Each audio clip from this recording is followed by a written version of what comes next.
All right, great. Thank you all for your work, for your investment in the Citizens Bootcamp, and thank you, Baba Ovo, for your invitation today. Mr. Ovo, do we have a screen projector up? Yes. Where folks will be able to see some of the slides? Yes, sure. Go ahead. Okay, great. You should share screen. Okay, great. Well, look.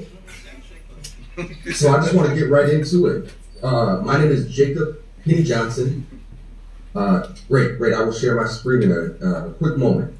But just as a quick introduction, my name is Jacob Penny Johnson. I am here in Southwest Michigan, in the Midwest region of the USA. I had the pleasure of connecting with Baba Ovo last year on his Global Ties International trip, where him along with 15 other delegates from the continent of Africa were traveling and touring the U.S., learning about different social programs and how they can implement some of their own programs back home. It is great to see you all in this space.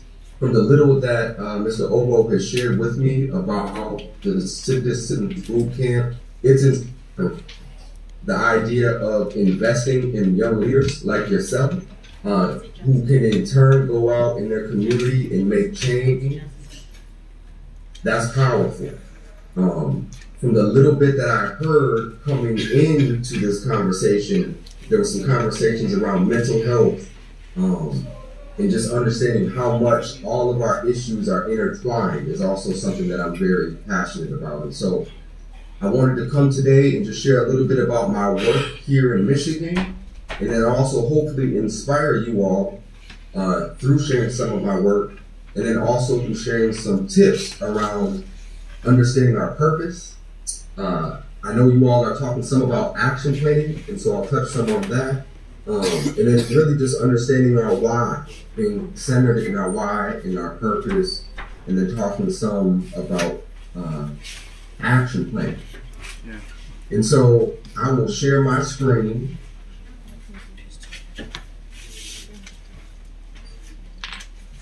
And hopefully you all will be able to see it. Wait. 1 second, sorry about that.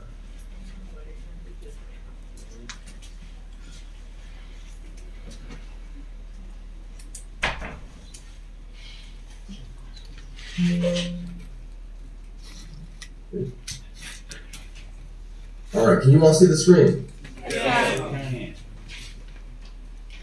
You can see the slide. Yeah. Perfect. Great. All right, so again, this is me with my children.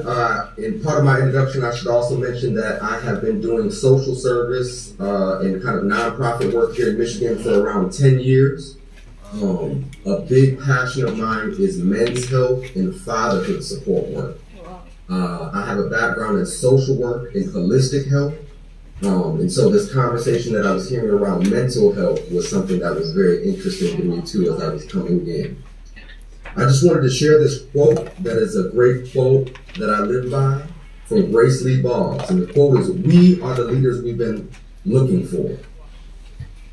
And I felt like this is a relevant quote for myself, but also you all in thinking about the boot camp and you all putting on projects and this idea that we don't have to wait for anyone else to make change in our community, and that we are the leaders that we've been looking and waiting for.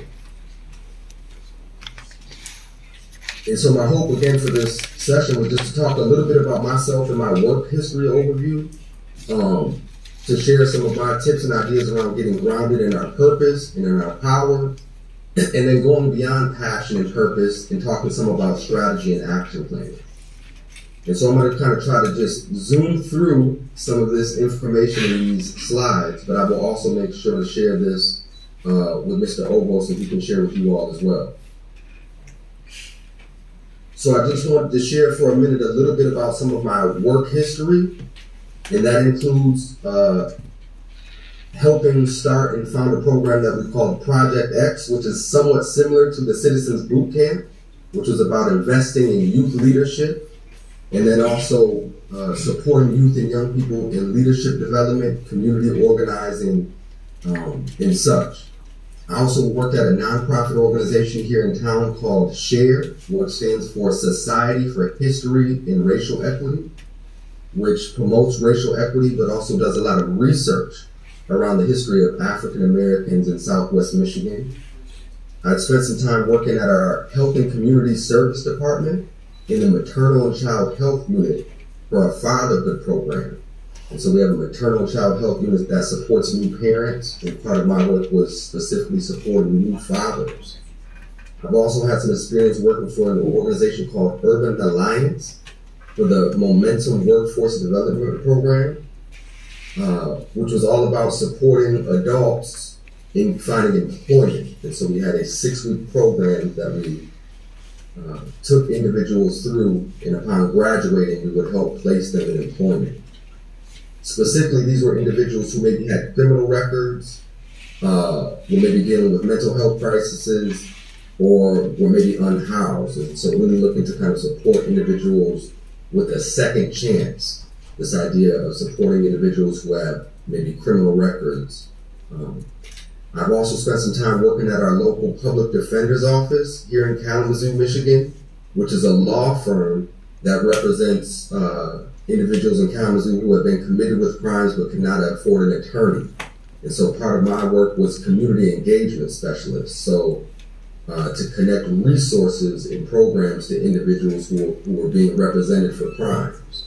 And so the idea behind that is if an individual's, charged with a crime for stealing food or trespassing, how can we as a community address those needs? If they're hungry, if they're unhoused, how can we address those needs in addition to representing them on their charges? A big passion of mine and some work that I'm currently engaged in is the Fatherhood Network, another fatherhood program which is geared towards supporting fathers and families.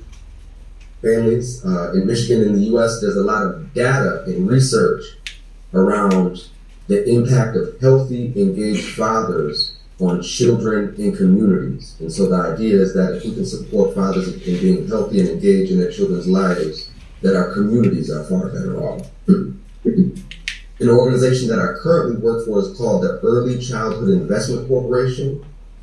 And they are based here in Michigan as well. And they really are about investing in the early childhood system.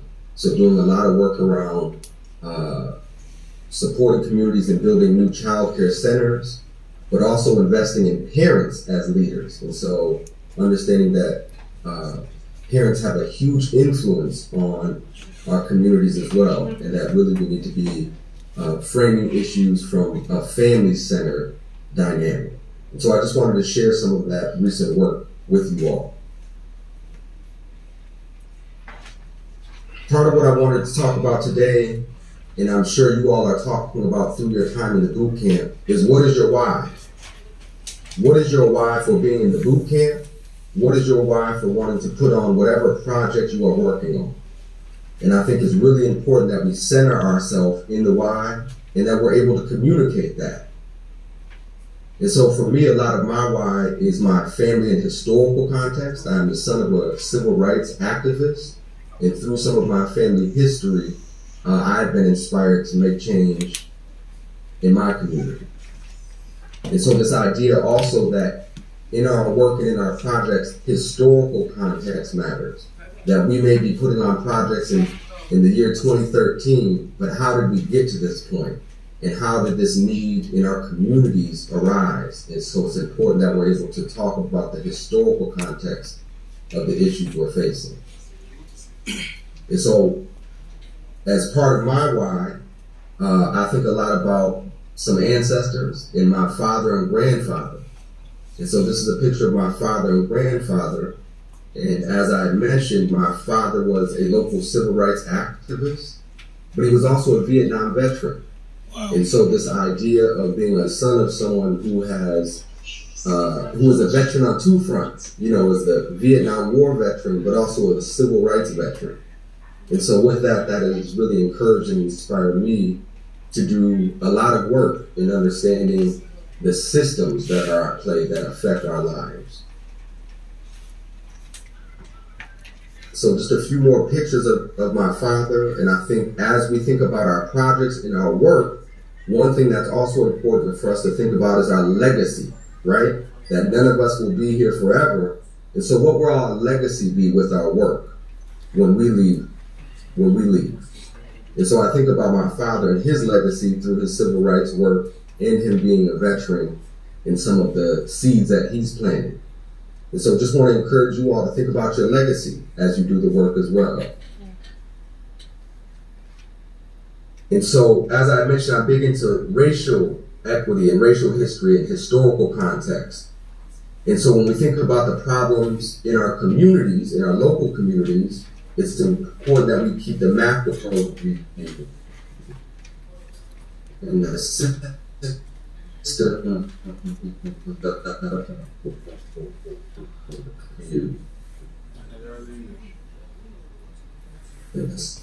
When we think about the macro systems level view of America, lift it up. And so what this picture of the Capitol Dome in Washington, D.C., Brother Ovo mentioned visiting Washington, D.C. And so it's just important for folks in our community to remember how our nation's biblical. And so what we have is a speech that says that you need to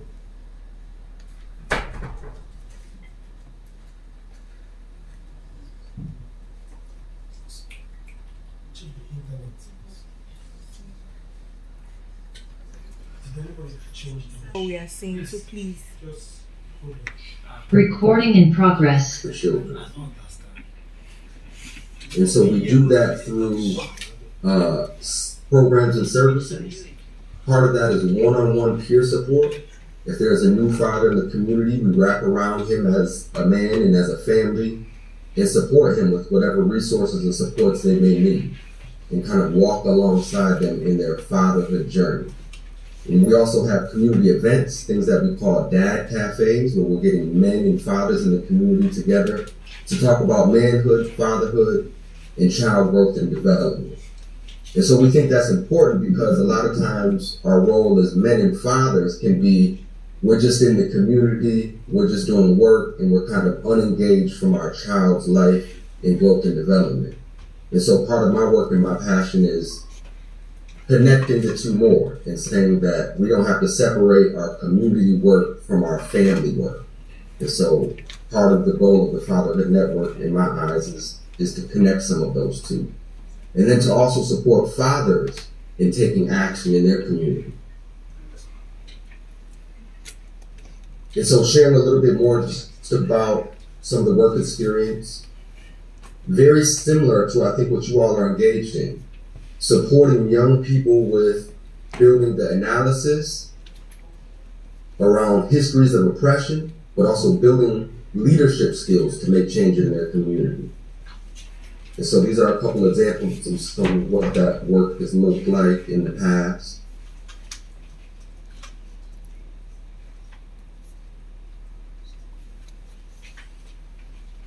Also sharing a picture here on the left, which is the workforce development program that we helped out with, where we were working with our local county jail to connect with men who were incarcerated and giving them skills so when they got released that they could find employment. And this idea that if folks are committing crimes, one way to support them through that is through stable employment. And so that was the goal of this program, and we actually had a connection with our local county jail.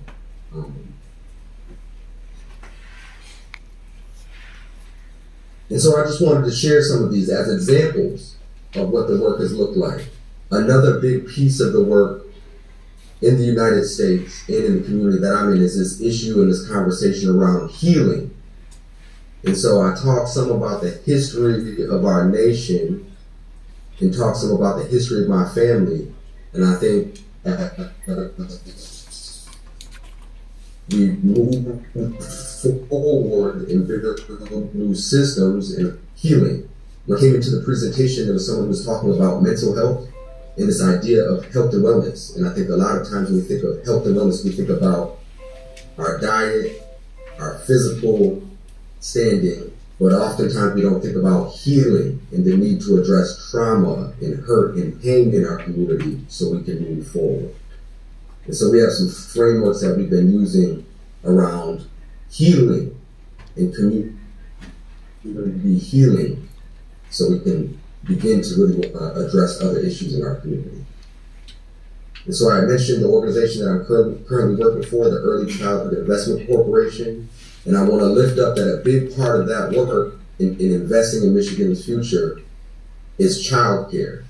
And so this idea of stable communities should include stable childcare. If parents, mothers, and fathers need to get to work, where are the children? And so a lot of the work that I've been engaged in through the Early Childhood Investment Corporation is supporting communities with putting together innovative childcare plans to where community members get together and talk about their childcare needs in their local communities, and we, as an institution, grant them funds and support them in their action planning around innovative childcare. And so I just wanted to share those as a few examples of some of the work that I've been engaged in a few of the projects that I've recently helped out with. I'm interested in all of you all's work and projects. I understand that you all are in the Citizens Bootcamp to gain skills, but that the end goal is you will take those skills and implement them in your community. And so when I think about community projects and programs, I like to center the youth and the children. And I think it's important when we talk about our projects and programs that we think about what is the influence for the next generations. And so what I have here now that I'm sharing is a paper from the Center on the Developing Child from Harvard University. And the paper is called Place Matters, and I'll make sure to share it with you all. But it talks about how our environment really shapes the foundation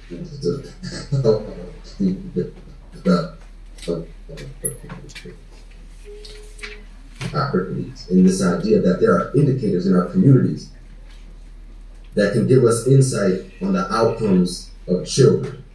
And so a few of those are education, the health and environment, and social and economic opportunities. And so I just wanted to share this because I think it's important that we keep that holistic view that we may be working on one single issue that addresses literacy, or that could address environmental issues, or that can address economic issues in our community, but that all of those are tied together and that all of those impact the health and wellness of our communities and the health and wellness outcomes of our children. And so for me, it's been helpful to frame issues and problems from that perspective of what are the health outcomes on our children. Sometimes in leadership work, it can feel like whoever's the loudest and has the biggest network can move the work forward. That sometimes, even with the data being presented, that sometimes our work can't move forward. And so I think it's important that we always keep it centered on the youth and the children and what are the impacts on our children and youth.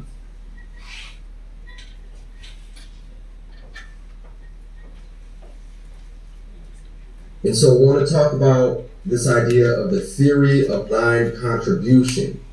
So we talked some about, this idea that there are many different areas that impact the opportunities that children and families have in our community. Right? And so the idea that there is maybe almost 50 of you in the boot camp here today, and that you all maybe have different ideas and things. I would question how can we the mechanisms that we're working on. But for systems and population level change, we really need alignment in our agendas. And so I just wanted to present this idea of the theory of aligned contribution.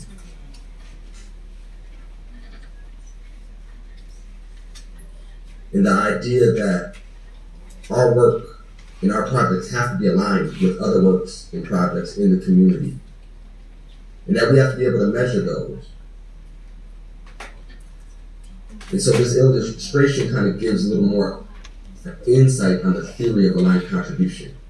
That at the top here, we want to make measurable population level change or improvement on a condition. We want to raise the literacy rate by 50% in the community. And so we break that issue down a little bit. We talk some about the urgency of the issue. How urgent is the issue? And where does accountability land, right?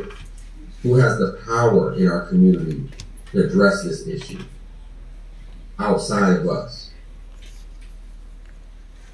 This idea of focusing on a single measurable result. That if you're like me, there can be many issues that we want to work on, and sometimes we want to have our hands in all of it, but that it's important to have a narrow, lasered-in focus. And as some people would say, to be able to stay in our lane, that sometimes we don't want to spread ourselves too thin with the grand, big projects, but we want to be able to stay focused on single, measurable results. And then this idea of collaboration, that we really must work in collaboration with our projects. And part of that helps with our results, but also helps us be accountable to our work. That when we do our work in isolation, it's hard to be held accountable. And so if we're doing work on behalf of our community, we need to be working in collaboration with other community members and other leaders in that work, which it seems you all have a great platform to do with the boot camp. So I wanted to share a little bit about a framework that I've also been engaging with here in my community around healing. I had mentioned this idea of healing. And so for me, part of that again is if we are not healed as individuals, addressing our own mental, emotional, spiritual, relational health, that can impact our work and projects. And so that's important that we prioritize our health and wellness in our work as well. But this framework is called the Truth, Racial Healing, and Transformation Framework. And for me, this is another framework that is helpful when I think about individual projects that I'm working on and how it aligns to the bigger macro system. I've heard the quote that programs don't change systems. And while I think that's true, I think programs and initiatives do change systems in the sense of if we are clear around our strategy and our goals and how they relate to the bigger and broader systems level change. And so this framework is helpful for me. As you can see at the top, there's a piece around narrative change. And so this idea of whatever issue or problem we see in our community, whatever opportunity for change we see in our community, that we have to be mindful around the narrative. And so what is the narrative around education in our community? What is the narrative around environmental health in our community? What is the narrative around fathers and men in our community? What is the narrative around people who are unhoused in our community? And are those based in fact or are those based in fear? And so when we think about narrative change in our projects, it's important that we keep all of these things in mind, which I know you all are. We think about news media. We think about the entertainment industry. We think about digital media. We think about school curricula and how all of those different items are impacting the narrative around the issues that we're working on. And so for me, this could look like how is our entertainment industry, digital media, publishing, and school curricula impacting the narrative around fathers in my community. And more specifically, African American fathers. The current narrative would say that African American fathers are not engaged in children's lives.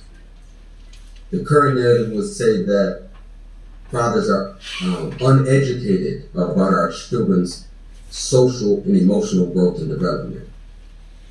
And so I know that that is not true and that that is not fact. But it's also important that we address the narrative.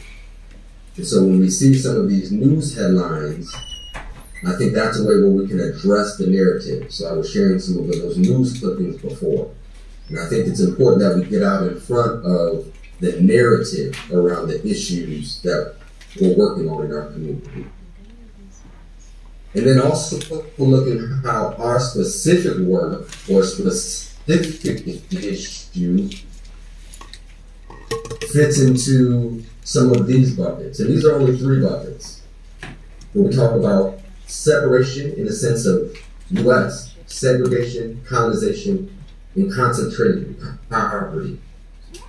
And so we say that all of those things breed separation, but they all manifest through housing, through health, through all arts and culture, through education and development, and that if we can influence some of these variables, housing, health, education and development, that we can address some of the separation in our nation and in our communities.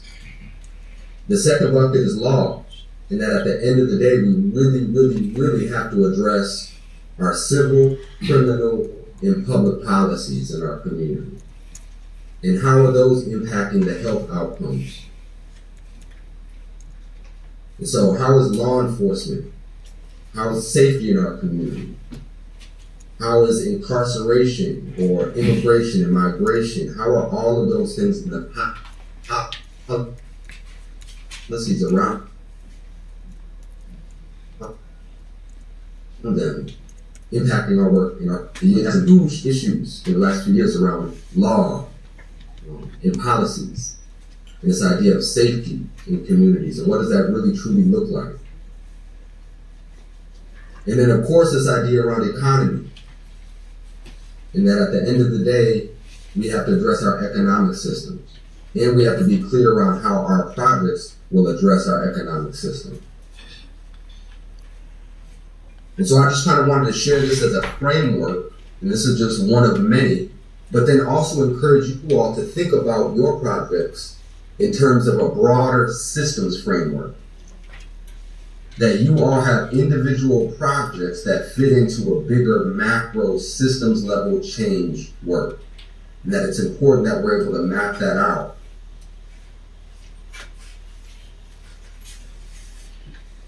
And so part of that leads to being clear on our purpose in our work in life. And so there's an activity that I would encourage everyone to do if you haven't yet, and it's called the 5 Whys activity. And you don't necessarily have to do it right here, right now, but the idea is you write 5 bullet points, or you write 1, 2, 3, 4, 5. You think about your personal project. You are in this boot camp. You have visions, you have callings to address an issue, to put on a project in your community or in a community. Why? Why is that a need? Why do you want to engage in that work? And the idea is you write that why out 5 times. Each time may be different. But at the end of writing those out 5 times, you will be able to kind of condense your why, your purpose. But the idea is being clear on why we're engaging in the work that we're doing. Some folks have heard of the idea of mission statements and vision statements. And so I think those can be very similar to our why. But it's just important that we're clear on those, and that we can write those out in 2 sentences, 2 or 3 sentences, that we can be short and concise and say, this is my why.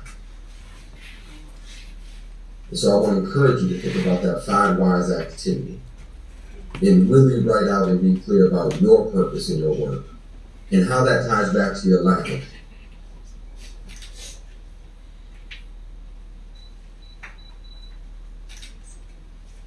But I want to move on and talk really more specifically about this idea of strategy and action, which I think is the most important conversation for today and for me being here with you all today.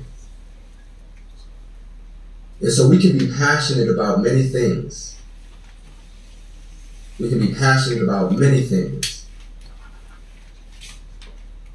But what I submit is that passion without purpose, and more importantly, without strategy, can lead to bad results, or what some would call unintended results.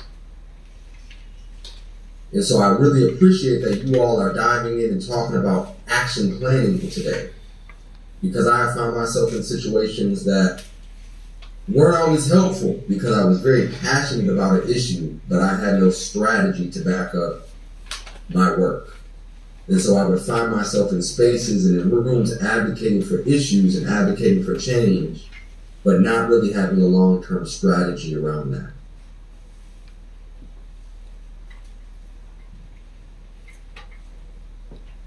This is another kind of saying or quote that I enjoy. And it's called the 5 Ps. And so I think about you all in this boot camp, that you are preparing yourself to go out and do great work in you all's communities. And so part of that is just reminding ourselves of the due diligence that we must put in. And so the 5 Ps helps remind me of that. And that it is proper preparation for performance, action planning and strategy. And that part of the action planning and strategy building is the preparation work. And that before we go out into our communities and advocate for issues or advocate for change, it's important that we do our prep work. I know a lot of great people with a lot of great ideas, but they don't have a plan for how those ideas are going to manifest. And so it's awesome to have ideas and to have visions of how we want to bring about change, but if we don't have a plan to back up that vision, then we should be questioning our true kind of readiness to address this, whatever issue we're looking to address.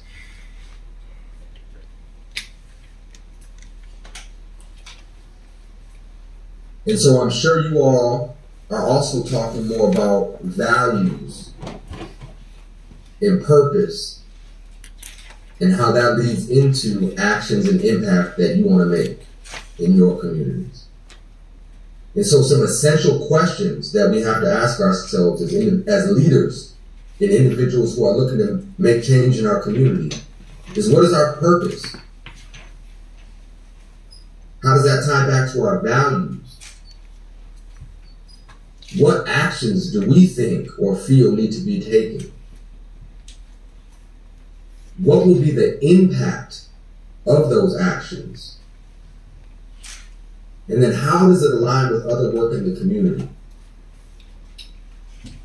We can't just be doing our work in a silo or as individuals, but we have to be doing it in community.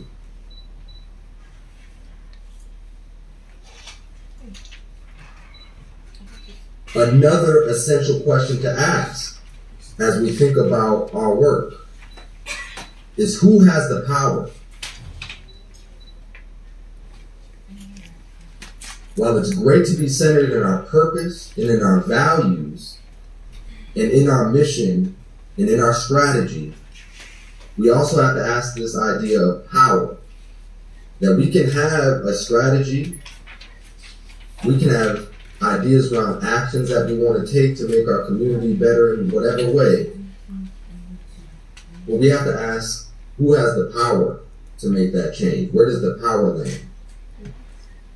I will submit to us all that we all have the power, and that oftentimes we give our power away to others, right? Going back to that quote from the beginning, that we are the leaders that we've been looking for. But it's also important that we do what some people call a power analysis, which is part of the strategy building. That we have to understand our communities and the change we want to make and how we can get there is a part of understanding how we can build people power, which is what you all are doing now, but also understanding the power dynamics in our community. And so some of you all may have heard of this concept around power mapping, where we kind of look at our issue, we look at our community, and we map out who has power and influence around these issues. And so I think it's important for you all to think about that. Think about the initiatives that you're working on, the change you want to make, and begin to map out who has power and influence around those issues. And so these are a few examples, and I know it may look a little chaotic, of power mapping and what that could look like. And Brother Obo, I will make sure you'll have this and you can share it with others. Thank you. But the idea is we think about our issues, the issues that we're working on, the change we're looking to make. And we have to map out what success looks like. In addition to mapping out who are the people in our network and in our community that we need to be connecting with to make this change. Who are the decision makers? Who has power and authority? And to literally write and map that out. And so I think these tools can be helpful as prompts to help us map out a power analysis or map out our projects. And so being clear on our agenda, being clear on the key problems and issues, being clear on what battles we may need to take to move our work forward, being clear who may be opposing forces to our work, and being clear on their agenda and their why. Understanding maybe what victory or success looks like to us.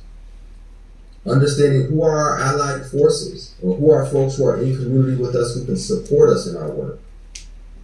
Understanding who may be oppositional to our work. And so I just wanted to share these to kind of get our mind going around really mapping out, as you all are talking about action planning, who has power and influence around our issues.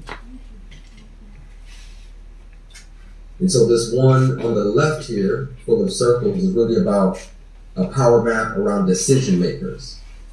And so if we need to influence the narrative in our community, or if we are looking to connect with someone in a certain sector, it's important that we map out our network.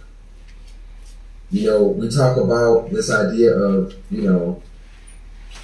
was it 5 degrees of separation, 3 degrees of separation, but that through our networks, even if we are not directly connected to someone, oftentimes we have folks in our networks who maybe are connected in some way or another. And so it's important that we map out our networks when we're doing our work. And so I want to share another quote with you on that, on the value of networks, right? We think about networks, our relationships. And that quote is, your network equals your net worth. Network equals net worth. That our relationships are our currency. That there is great value in our relationships. Network equals net worth. You oftentimes hear the quote, it's not always about what you know, but more so who you know. And so keeping that in mind as well. Another quote around network is, network to get work. That if we are looking to implement projects, if we are looking for work, if we are looking for opportunities, we have to put ourselves out there. We have to network with individuals. And it seems like you all have a great opportunity with the Citizens Bootcamp to do just that. And so I'll kind of end it off here, and it sounded like you all were going to dive more into action planning. And so this is just one example of what an action plan could look like. Oftentimes we hear the term action plan, business plan, logic model, many different terms. And so even what we have up in front of us could be called many different things. Like I mentioned, we call it a logic model, an action plan, a business plan. The idea is we need a plan. Whatever you're doing, we need a plan. And so part of that is just understanding our why, our purpose, our vision, and how we will get there. And so this prompt, which I'll again make sure to send to over on you all, is just a tool to help us with that. To be clear on what our objectives are. To be clear on what tasks we need to achieve. To be clear on our time frame. And remembering that things take time, right?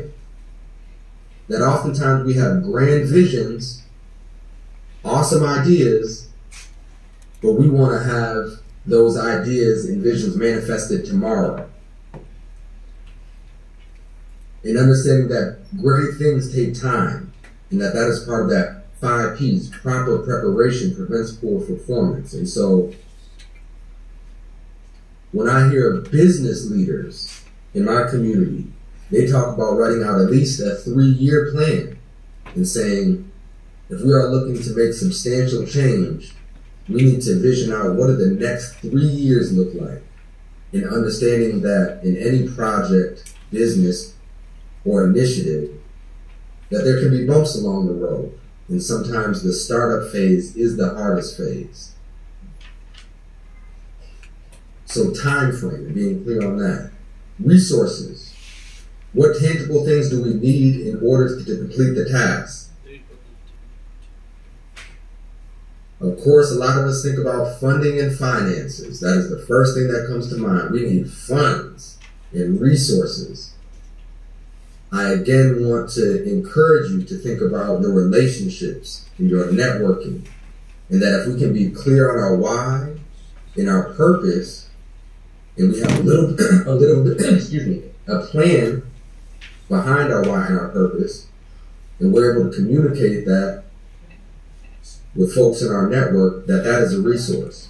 And so we may not have the startup money, the startup funds, but I want to encourage you to not let that limit you, to not let funds and budget limit you in your vision. And also being clear on what success looks like. So as we're thinking about our projects, and we have the vision, we have the goals, being clear on what success looks like. Is our program or project going to be something that lives on indefinitely? Do we have ideas on how our project or initiative can live on beyond us? Or is this something that is maybe a little bit more centered to us as individuals, which I would caution us against? I think any great movement, any great initiative, any great work isn't centered around one person.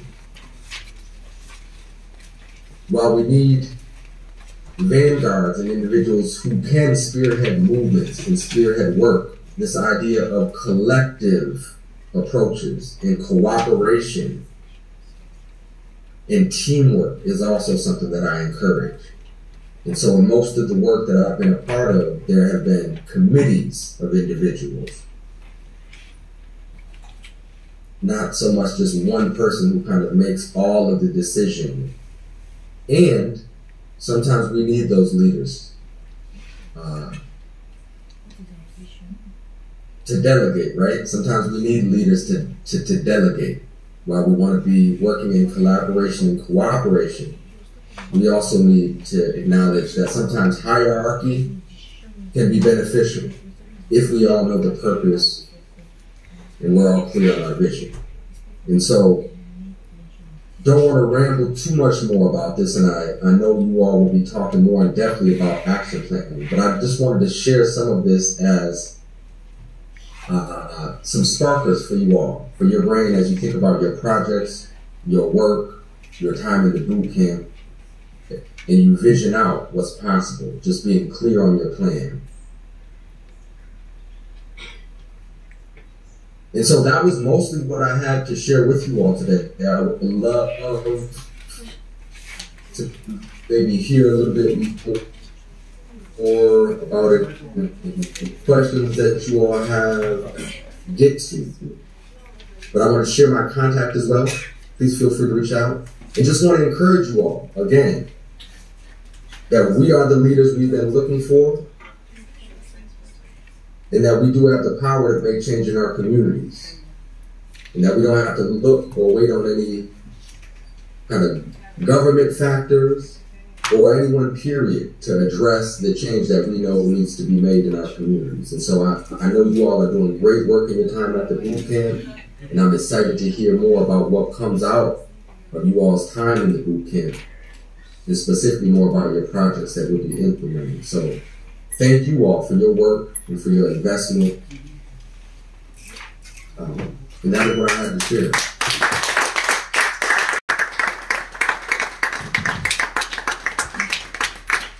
Thank you, Jacob, for your wonderful presentation. We really appreciate your time. We know we took several minutes trying to figure out the sound system, and I recall that you have other engagements, so we wouldn't want to engage you so much so as not to miss out on other things you need to do. But I want to give an opportunity for two persons to ask brief questions, and you can call it a wrap. Is that fine, sir? Can you hear me? Did you hear me? Yeah. Like the mic is off. Okay. No audio. George clap with the clap.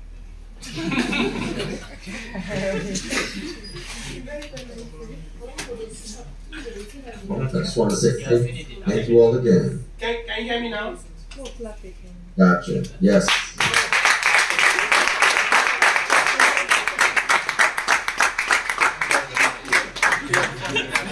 So initially I was just talking, I didn't know that you couldn't hear me. So basically trying to thank you for your time, for your beautiful presentation, insightful words, and we know that we took some of your time trying to figure out the sounding, and we wouldn't want to stretch it too much.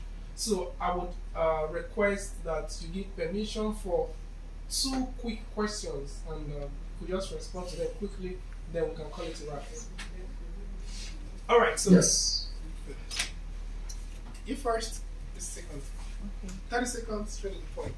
Thank you. Thank you so much, sir. Mr. Jacobs. Okay, sorry. Thank you so much. Thank you so much, Mr. Jacobs. I really enjoyed your session. It's really impactful. Thank you. I see that you are a father, and that's why you have passion to delve into the fatherhood aspects. And I commend you for that. Congratulations. Okay, please, I want to quickly ask.